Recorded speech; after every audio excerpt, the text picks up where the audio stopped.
Hi, friends.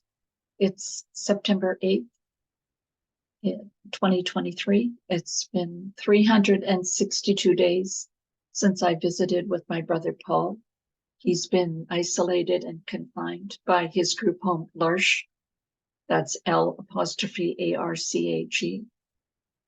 So I got up pretty early this morning, and since 8:30, I've been working, just writing letters and just trying to shake the tree to restore Paul's rights. There is a complaint before the BC Human Rights Tribunal, and they granted the government of BC a week to file their response to my complaint. So it's not due until the middle of October. Can you imagine that? The woman says she's on vacation, so she needs more time. Anyways, so I did speak with Paul. I've had a chance to talk with him. I'm allowed one 10-minute phone call with him a week. And so today I had some music ready for him. He likes the Beatles, so this is it. Huh? You remember that song? Who sings that song, dear? Who sings that song? She loves you.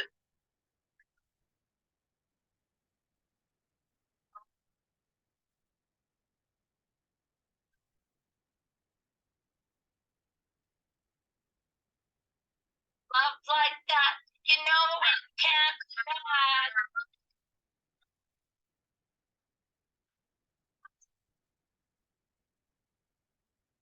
I love that last little high note. It's so adorable. So I've been just working round the clock, trying to restore my visits. And I just, honestly, I was called to the bar on May 15th of 1992. And I would never believe in the 21st century that a group home would be allowed to imprison, isolate, and confine an innocent, vulnerable, wonderful person. I put this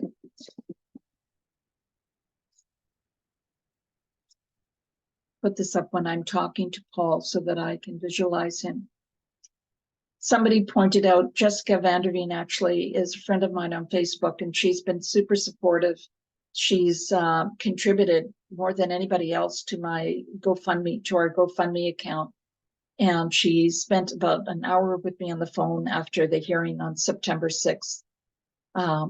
So the final day of the trial, who will be appointed the decision maker for my brother, whether it'll be me or my 81-year-old nun sister in North Bay, Ontario.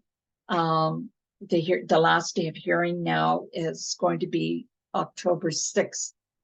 And so after the hearing on September 6th, when my sister asked her lawyer in Ottawa, her $350 an hour lawyer in Ottawa asked for an adjournment to respond to materials that I filed. I mean, you can't make this stuff up. You have an innocent, vulnerable man locked up in a group home. And the lawyer for the 80-year-old nun in Northern Ontario asks for an adjournment. But anyways, Jessica Vanderveen pointed out, she said, well, you've been Paul's been at L'Arche. There's, very many different group homes, and he's been at a multitude of different L'Arche group homes, and for 28 years, well, for 30 years. So for 28 years, there was no problem. I visited with him. I had him at my home. He lived with me 1 or 2 weekends a month. I took him to Newfoundland twice for 2 weeks each time. I've taken him to Jane Austen Fair in Seattle, Washington. I've taken him to the Peony every year. No problems until March 2021. And with the COVID, they wanted to cut off all his visits with outsiders completely. And that's what started this case. They terminated all his visits with all outsiders with the COVID nonsense, which I hope to God we never fall for again. But anyways, so 28 years counts for nothing of being a supportive, wonderful sister. I had a heart attack in 2016, and I was out of the picture for several years after that while I was trying to get back on my feet. But for all those years, they had no problem until COVID gave them a chance to terminate his visits with outsiders. So anyways, I'm trying to bring the law into the 21st century and bring disabled people into the same rights that you and I have. Can you imagine, just think of the person you hold dearest to your heart, the person that you would phone if you were on the 9/11 plane crashing into the World Trade Center. Who would you call? And if somebody said to you, oh no, you can never see that person again, I'm terminating permanently your visits with that person because it's not convenient.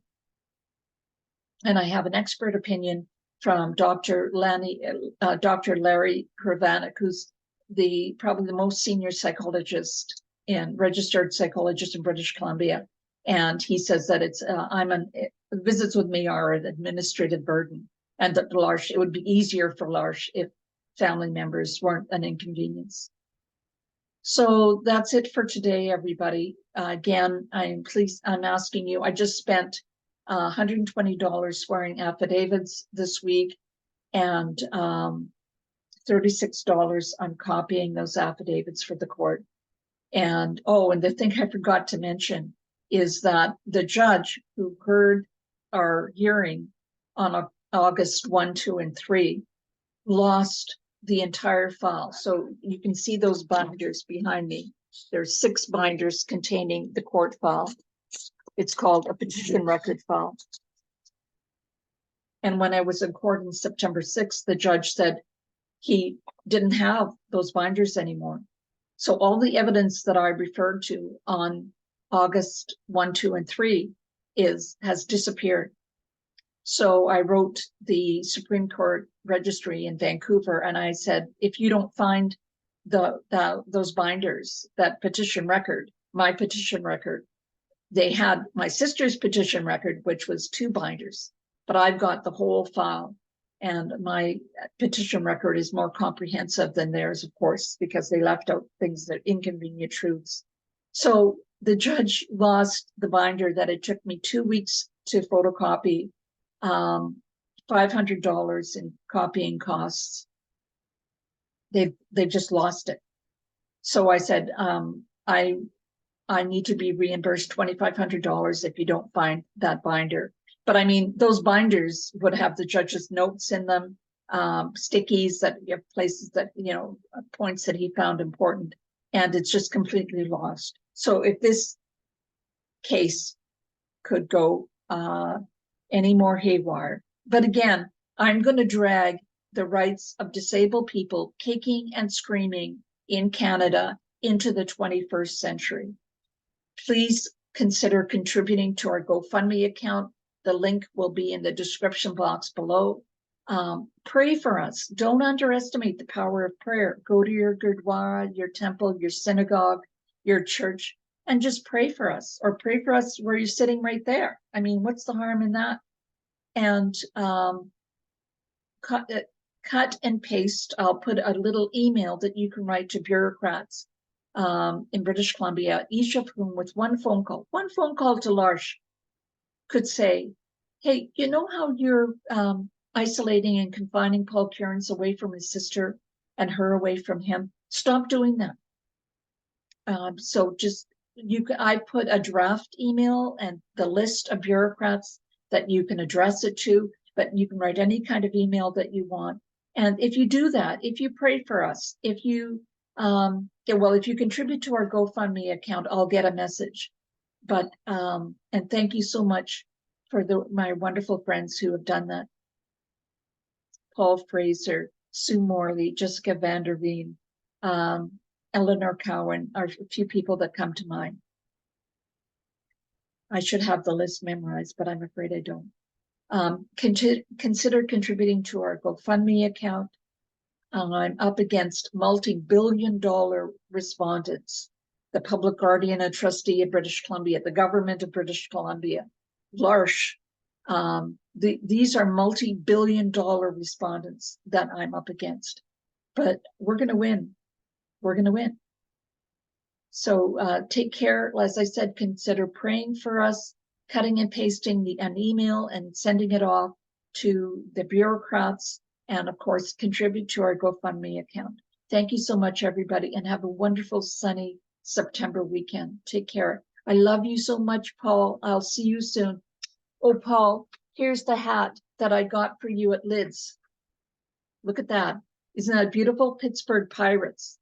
Big P for Paul. Take care. Bye-bye.